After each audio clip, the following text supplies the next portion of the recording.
Good morning class. This is your new chapter of 10th science physics electricity.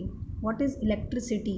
Electricity is called किसी भी conductor में, conductor are the material that allow electricity to pass through them, current to pass through them. किसी भी conductor में कोई presence का होना, किसका? चार्ज का. ठीक है, तो आप इलेक्ट्रिसिटी को ऐसे डिफाइन कर सकते हैं, इट इज़ द प्रेजेंस और फ्लो ऑफ चार्ज. क्वेश्चन आता है what is charge. Charge is the property of an atom. In earlier class you have already read that the atom has 3 parts, electron, proton और neutron. ठीक है, तो जो charge होता है वो 2 तरीके का हो सकता है. इट मे बी पॉजिटिव और it may be negative. Like charge repel each other and unlike charge attract each other. ठीक है ना, आपको पता है अगर 2 लाइक चार्ज एक दूसरे के करीब आएंगे तो वो एक दूसरे को रिपेल करेंगे, और अगर अनलाइक चार्ज प्लस माइनस एक दूसरे की तरफ आएंगे तो they will attract each other. SI unit of charge is coulomb. ठीक है जी, ये तो आपको पता है. Electron negative charge, proton positive charge, neutron neutral charge. अब आपकी चीज़ में है व्हाट इज सर्किट. सर्किट और स्विच क्या है? Switch makes a conducting link between the cell and the bulb. A continuous and close part of an electric current is called an electric circuit. किसी भी सर्किट करंट का एक लगातार continuous और close path में flow करना circuit कहलाता है. वो रास्ता जिसमें करंट फ्लो करता है. 2 तरीके का होता है, ओपन सर्किट और क्लोज सर्किट. ओपन सर्किट क्या होता है कि यदि आप स्विच को ऑफ कर देते हैं. ठीक है, अगर आप स्विच को ऑफ कर देते हैं, जैसे अगर मैं आपको डायग्राम बनाऊँ एक सर्किट का, तो क्या है इस तरह से, अगर ये हमारी बैटरी है, ठीक है, ये स्विच है, यदि स्विच को ऑफ कर दिया जाए तो सर्किट में करंट फ्लो नहीं होगा, एंड दिस इज़ कॉल्ड क्या? Open circuit. ठीक है, this is called open circuit. और यदि मैं स्विच ऑन कर दूँ तो this is called close circuit. ठीक है जी, अब आ जाइए सॉरी, चार्ज ऑन 1 इलेक्ट्रॉन. ये आपने पढ़ा है 9th में. चार्ज ऑन 1 इलेक्ट्रॉन क्या होता है? E इज इक्वल टू -1.6 10 की पावर -19 कूलम. और तो प्रोटॉन पे कितना होता है, इसी को हम प्लस की वैल्यू ले लेते हैं, +1.6 10 की पावर -19 कूलम. तो आपका जो पहला न्यूमेरिकल है, जो पहला फॉर्मूला है, वो Q is equal to NE.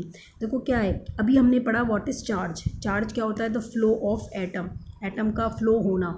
ठीक है, तो अगर आपसे ये कहा जाए कि 1 कूलम चार्ज अगर किसी कंडक्टर में फ़्लो हो रहा है तो उसमें नंबर ऑफ़ इलेक्ट्रॉन कितने होंगे. एक क्वेश्चन ये भी आ सकता है कि आप ये क्यों कह रहे हो कि फ़्लो केवल इलेक्ट्रॉन ही करते हैं, प्रोटॉन और न्यूट्रॉन क्यों नहीं फ़्लो करते हैं इलेक्ट्रिसिटी में. तो आपको पता है कि क्या, जो हमारी एटम की स्ट्रक्चर होती है उसमें न्यूक्लियस होता है. न्यूक्लियस में न्यूट्रॉन और प्रोटॉन फिक्स होते हैं. Only the electrons are freely move outside the class. Outside the class कौन मूव करता है? इलेक्ट्रॉन. इसकी वजह से ही कंडक्टर अपनी प्रॉपर्टी रखता है टू शो या टू फ्लो द चार्ज. ठीक है, अब आपको ये वैल्यू निकालनी है कि अगर मैं किसी कंडक्टर में, मान लीजिए ये मेरा कोई तार है, इसमें मैं 1 कूलम चार्ज फ्लो करूं तो इसमें नंबर ऑफ़ इलेक्ट्रॉन n निकालने के लिए क्या फॉर्मूला है? तो क्या निकालते हैं? Q is equal to N into E. जहाँ पे Q क्या है? Charge 1 coulomb. E क्या है? Charge on 1 electron. और N क्या है? Number of electron. तो N is equal to Q upon E. Q की वैल्यू 1 कूलम, E की वैल्यू 1.6 10 की पावर -19. तो आपका आंसर आ जाएगा अप्रॉक्सीमेटली, जब आप इसको इससे डिवाइड करेंगे, 6 इंटू 10 की पावर 18. यानी 1 कूलम ऑफ चार्ज में 6 इंटू 10 की पावर 18 नंबर ऑफ़ इलेक्ट्रॉन होते हैं. This is approx value. ठीक है, आपके इस तरह से न्यूमेरिकल भी आते हैं, और ये सब यहाँ पे जो लिखा हुआ है, ठीक है, ये रहा, आप देखिएगा, ये रहा एक न्यूमेरिकल जो हम करेंगे अभी आगे. ठीक है, अब आइए जो इसका मेन टॉपिक है, व्हाट इज़ इलेक्ट्रिसिटी. इलेक्ट्रिसिटी क्या होता है? Flow of charge. 2 तरह की इलेक्ट्रिसिटी होती है, स्टैटिक इलेक्ट्रिसिटी और करंट इलेक्ट्रिसिटी. स्टैटिक इलेक्ट्रिसिटी वो होती है जिसमें चार्ज मूव नहीं करता. अगर आपको याद हो तो हमने ये एक एग्जाम्पल करा था कि वी रब ए कॉम इन अवर ऑयल, और उसके पास जब हम कुछ पेपर लेकर आते हैं तो वो अपनी तरफ इसको अट्रैक्ट करता है. ठीक है, इसमें टच नहीं है, कोई इलेक्ट्रॉन का फ्लो नहीं है, सिर्फ क्या होता है, इस पर पॉजिटिव चार्ज आ जाता है जब हम इसको रब करते हैं. और ये क्या करता है, जब ये इसके पास कुछ पेपर आते हैं तो इसके सारे निगेटिव चार्ज को ऊपर की तरफ ले आता है और इसको अपनी तरफ अट्रैक्ट करता है. आपके ये आप 11th में का सिलेबस है, आप पढ़ोगे करंट इलेक्ट्रिसिटी. करंट इलेक्ट्रिसिटी क्या होता है कि किसी भी मेटेलिक वायर में जो इलेक्ट्रिसिटी का गुड कंडक्टर हो, इलेक्ट्रॉन की फॉर्म में चार्ज मूव करता है, इसे ही हम करंट कहते हैं. ठीक है, इसे ही हम करंट कहते हैं।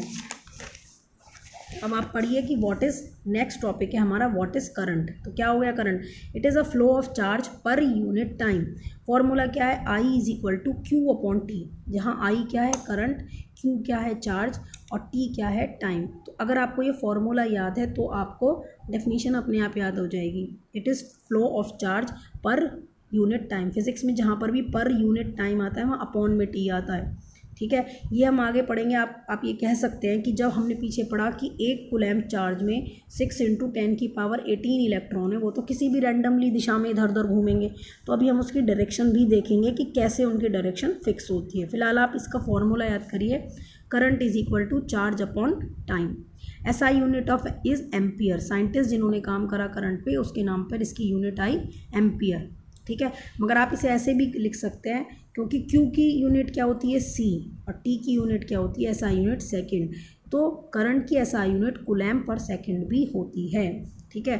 अब जैसे किलोग्राम से छोटा ग्राम मिलीग्राम होता है, उसी तरह एम्पियर में भी दो छोटी यूनिट होती हैं, मिली एम्पियर और माइक्रो एम्पियर। एक मिली एम्पियर 10⁻³ एम्पियर के बराबर होता है और एक माइक्रो एम्पियर 10⁻⁻6 एम्पियर के बराबर होता है।